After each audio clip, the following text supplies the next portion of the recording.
ये विद्यार्थियों, आज हम देखेंगे अल्फा कणों की परास क्या होती है, उसका मापन कैसे किया जाता है और गीगर न्यूटन लॉ क्या है। अल्फा कण के लिए सबसे पहले हम परास को डिफाइन करते हैं। किसी भी अल्फा कण की जो परास है वो कहलाती है कि जब स्रोत से निकलता है अल्फा कण और किसी पात्र में, किसी पदार्थ में गमन करता है तो जितनी अधिकतम दूरी तक वो जा सकता है वो कहलाती है उसकी परास। यानी अल्फा कण की परास वो है कि स्रोत से निकलकर किसी पात्र में, पदार्थ में जितनी अधिकतम दूरी तक गमन कर सके वो उसकी परास है। इसका सामान्यतः मापन हम लंबाई के पदों में करते हैं, लेकिन अगर हमारे पास आर त्रिज्या का एकांक क्षेत्र का कोई पात्र हमने लिया है जिसमें जो पदार्थ भरा है उसका घनत्व रो है, तो परास जो है वो आर टॉ से दी जाती है। अब यहाँ पर आपको ये ध्यान रखना है कि इस स्थिति में जो हम परास का मात्रक लेंगे वो किलोग्राम पर मीटर स्क्वायर लेंगे, और जब हम इस मात्रक में परास को नापते हैं तो लगभग ठोस, द्रव, गैस वो सभी के लिए परास हमें लगभग समान मिलती है। अब हमें जो ठोस और पदार्थों के लिए जब हम लंबाई में इसका मापन करते हैं तो ठोस और द्रव पदार्थों के लिए हमें इसका मान बहुत कम मिलता है। कुछ MeV के ऊर्जा के अल्फा कणों के लिए यह 10⁻³ mm के बराबर मिलती है, लेकिन कम घनत्व की गैस के लिए इसका मान बढ़ जाता है और ये कुछ सेंटीमीटर तक हो जाती है। अब हम देखते हैं कि इसका दाब और ताप पर इसका क्या प्रभाव है। कि तो गैस का ऐसा पाया गया है कि गैस का दाब बढ़ाने पर परास घट जाती है और गैस का ताप बढ़ाने पर परास बढ़ जाती है। इसको हम यूँ भी समझ सकते हैं कि जब हम दाब बढ़ाते हैं तो किसी पदार्थ में अणु पास पास आ जाते हैं, तो जब अल्फा कण गमन करता है तो उसमें टकरों की संख्या बढ़ जाने से, उसकी ऊर्जा क्षय होने से उसकी परास घट जाती है। जबकि ताप बढ़ाने से पदार्थ के कण दूर दूर होते हैं और दूर दूर होने पर जो अल्फा कणों के टकराने की संभावना है वो कम होती है और परास बढ़ जाती है। अब हम देखेंगे कि अल्फा कणों की जो परास है साथ में जो प्रारंभिक ऊर्जा है अल्फा कण की उस पर भी निर्भर करती है। अब हम देखेंगे कि इसका मापन कैसे किया जाता है। तो उसके लिए हमने यहाँ एक प्रायोगिक व्यवस्था बनाई है जिसमें एक कांच का बल्ब है जिसको मैंने B से लिखा है। इसकी आंतरिक सतह को चांदी के से पॉलिश किया जाता है, चांदी की पतली परत इस पर चढ़ाई जाती है। इसको मैंने C से दिखाया है, इसकी आंतरिक सतह को बल्ब की। इसमें कोई एक गैस भरी है और इस गैस का दाब परिवर्तित हम कर सकते हैं। यहाँ इसके केंद्र पर एक स्रोत है अल्फा कणों का, और ये अल्फा कणों का जो स्रोत है एक तार से बंधा हुआ है, धातु की छड़ पर रखा हुआ है, और धातु की छड़ से बाहर कनेक्ट करके, आंतरिक सतह को कनेक्ट करके एक विभवांतर लगाया गया है जिसको हम प्लस माइनस से दिखा रहे हैं। और यहाँ एक इलेक्ट्रोमीटर है जिससे आयनन धारा का मापन किया जा सकता है। तो ये है इसकी प्रायोगिक व्यवस्था में जो संरचना है वो। अब हम देखते हैं कि इसकी कार्यविधि क्या है। अब कार्यविधि में होता क्या है कि स्रोत से चलकर अल्फा कण, स्रोत से चलता है अल्फा कण और इस गैस में से होके कहाँ पहुँचता है, चांदी की परत तक पहुँचने का प्रयास करता है, डिपेंडिंग अपॉन की प्रेशर इस गैस का क्या है। जब ये स्रोत की आंतरिक सतह पर स्रोत से निकलकर ये आंतरिक सतह तक पहुँच जाते हैं तो स्वाभाविक है कि आपके पास जो आयन युग्म उत्पन्न हुए, स्रोत से अल्फा कण निकला, उसने गैस के अणुओं से टक्कर की तो आयन युग्म उत्पन्न हुए। आयन युग्म में आपके पास जो धनायन है वो चलता है ऋण सिरे की ओर, जो ऋणायन है वो चलेगा प्लस सिरे की ओर। तो जैसे ही ये पहुंचेंगे, यानी ऋणायन पहुंचेगा धन सिरे की ओर और धनायन पहुंचेगा ऋण सिरे की ओर, तो एक धारा बहेगी जिसे हम कहते हैं आयनन धारा, और उस आयनन धारा का मापन कर दिया जाता है इस इलेक्ट्रोमीटर के द्वारा। अब यहाँ पर हम देखते हैं कि हमें परिणाम क्या मिलते हैं। तो परिणाम यहाँ हमने दो पदार्थों के लिए दिखाए गए हैं, पोलोनियम और यूरेनियम के लिए, और यहाँ हम दोनों में ही देख रहे हैं कि जैसे जैसे प्रेशर बढ़ाया जा रहा है, आयनन धारा का मान बढ़ रहा है, एक क्रांतिक दाब पर यह अधिकतम हो जाती है और उसके बाद दाब बढ़ाने पर यह धारा संतृप्त हो रही है। दोनों में ही हम इस प्रकार का ग्राफ देख रहे हैं। तो अब हम इसको समझने का प्रयास करते हैं कि ये कैसे होती है। तो यहाँ पर हम देखते हैं कि आपके पास यहाँ एक चीज़ और मानी गई है कि जहाँ पर हम कह रहे हैं कि दाब क्रिटिकल हो गया है, इस क्रिटिकल दाब पर यह माना गया है कि जो अल्फा कणों की परास है वो जो हमने बल्ब लिया है उस बल्ब की त्रिज्या के बराबर हो जाती है इस स्थिति में। और विभिन्न तत्वों के लिए हमारे पास आयनन धारा हमने देख ली है। यूरेनियम के लिए आयनन धारा का मान अलग है, पोलोनियम के आयनन धारा का मान अलग है, क्रांतिक दाब का मान पोलोनियम के अलग है, और क्रांतिक दाब का मान यूरेनियम के लिए हमें अलग प्राप्त होता है। यानी अलग अलग पदार्थों के लिए आयनन धारा का मान भी बदल जाता है और क्रांतिक दाब का मान भी बदल जाता है। और क्रांतिक दाब वो दाब है जिसपे कि अल्फा कणों की परास बल्ब की त्रिज्या के बराबर है। अब हमने ये देखा कि जैसे ही हम दाब घटा रहे हैं, अल्फा कणों में जो आयनन धारा का मान है, दाब घटाने पर वो आयनन धारा का मान हम देख रहे हैं कि कम हो रहा है। दाब बढ़ाने पर आयनन धारा यूरेनियम में भी और पोलोनियम में भी ये घट रही है। और क्यों घटती है? क्योंकि आपके पास जैसे ही दाब घटता है, अल्फा कणों की परास अल्फा कणों जो बल्ब की त्रिज्या है उससे अधिक होने लगती है।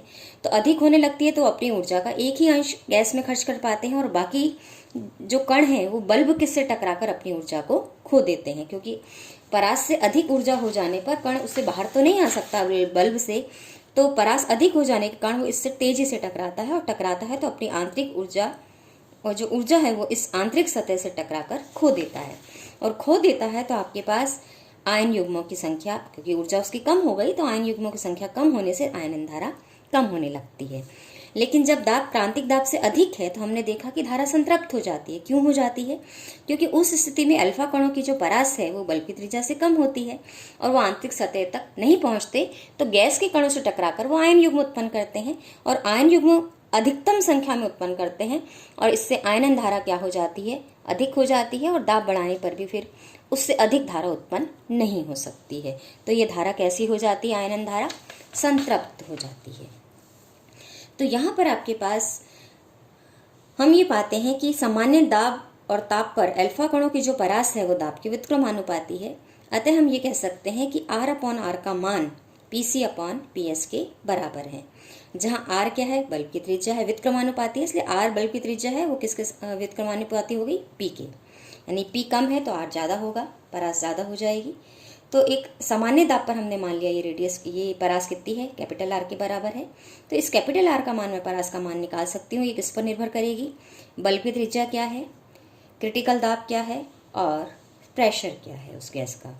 और अगर ये प्रेशर क्रिटिकल प्रेशर के बराबर हो जाएगा तो जो अल्फा कणों की परास R है वो बल्ब की त्रिज्या के बराबर होगी, जो हमने पहले ही बाय डेफिनेशन लिया है कि अगर बल्ब की त्रिज्या R है तो क्रांत दाब हमारा कौन सा है? एक तरह से क्रांतिक दाब है, या फिर हम रिवर्स कहें कि अगर दाब क्रांतिक दाब है गैस का तो जो अल्फा कणों की परास है वो बल्ब की त्रिज्या के बराबर ली जाती है।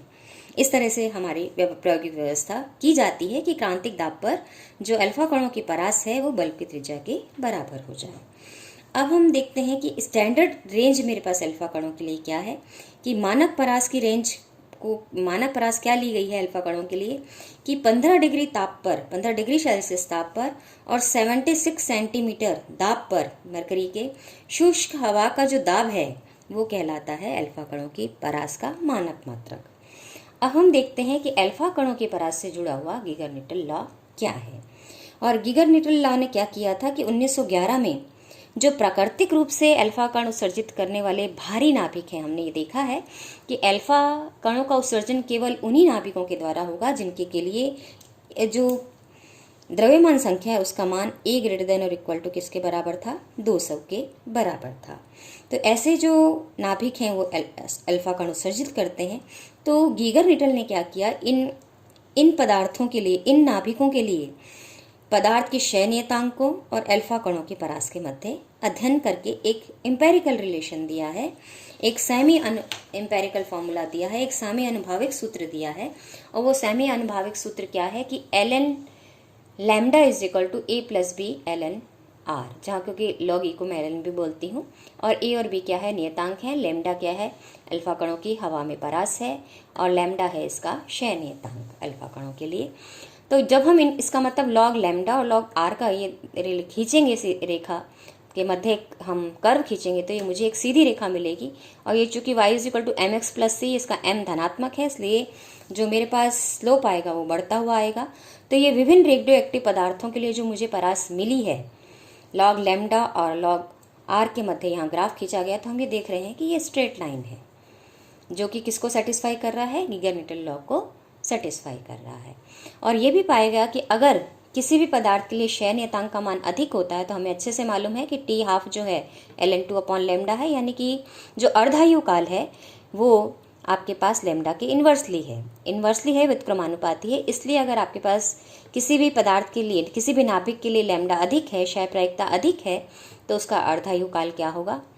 आपके पास कम होगा। और कम होगा तो यहाँ से ये पाया गया कि अधिक लैम्डा के लिए अल्फा कणों की परास अधिक होती है और कम लैम्डा कणों के लिए अल्फा कणों की परास कम पाई गई है। अब यहाँ पर अल्फा कणों की परास जो है वो ऊर्जा का 3/2 के समानुपाती पाई गई है। और अगर मैं इसका लॉग लेती हूँ तो ये 3/2 ln e बन जाता है। यहाँ से हम देखते हैं तो log lambda is equal to a dash plus 3/2 b dash log e हो जाएगा। और लॉग e जो है, यहाँ से हमने क्या किया है कि जो t हाफ का हमने मान निकाला, t हाफ और लॉग लैम्डा के मध्य अगर मैं रिलेशन देखूँ तो लॉग t हाफ लूँगी तो ये 2 माइनस ln लैम्डा हो जाएगा। और यहाँ पर लॉग लैम्डा का मान मैंने रख दिया किससे, गीगर न्यूटन लॉ के आधार पर, जो कि ऊर्जा के आधार पर यहाँ लिखा गया है, क्योंकि ऊर्जा बढ़ने पर परास बढ़ जाती है। तो ये r की बजाय हमने r is proportional to e की पावर 3/2 है, इसलिए परास की जगह हमने ऊर्जा में अल्फा कणों के इसको कन्वर्ट कर दिया है। तो यहाँ से अब मुझे जब मैं t हाफ का रिलेशन निकालती हूँ ऊर्जा के साथ, तो ये मेरे पास माइनस साइन आ रहा है। माइनस साइन का मतलब ये है कि ये जो अगर मैं लॉग t हाफ और लॉग e के मध्य ग्राफ खींचूँ, ये जैसे मैंने यहाँ दिखाया है, तो ये माइनस है। माइनस का मतलब इसकी प्रवणता मुझे क्या मिलेगी, ऋणात्मक मिलेगी। तो ये ग्राफ बढ़ते हुए की बजाय मुझे घटता हुआ मिलेगा। तो ये था आपके पास कि अल्फा कणों की परास क्या है और गीगर न्यूटन लॉ क्या है। ये हमने पहले अपने लेक्चर में भी देखा था कि आपके पास जो गाउमाउ थ्योरी है वो भी ये प्रूव करती है कि आपके पास जो ऊर्जा के पावर हाफ के आपके पास समानुपाती हमारे पास मिला था हमें, और माइनस साइन के साथ वहाँ भी आया था। तो यानी यही रिलेशन एक तरह से लगभग लॉग लैम्डा और ई का रिलेशन लगभग यही आया था, जो कि मुझे यहाँ से गीगर न्यूटन ने दिया है। गाउमाउ थ्योरी भी उसको प्रूव करती है, उसका समर्थन करती है। तो ये था हमारा अल्फा टीके के लिए कि किस प्रकार से परास निकाली जाती है और किस प्रकार से उसका अध्ययन किया जाता है। गीगर न्यूटन लॉ उसके लिए दिया जाता है। धन्यवाद।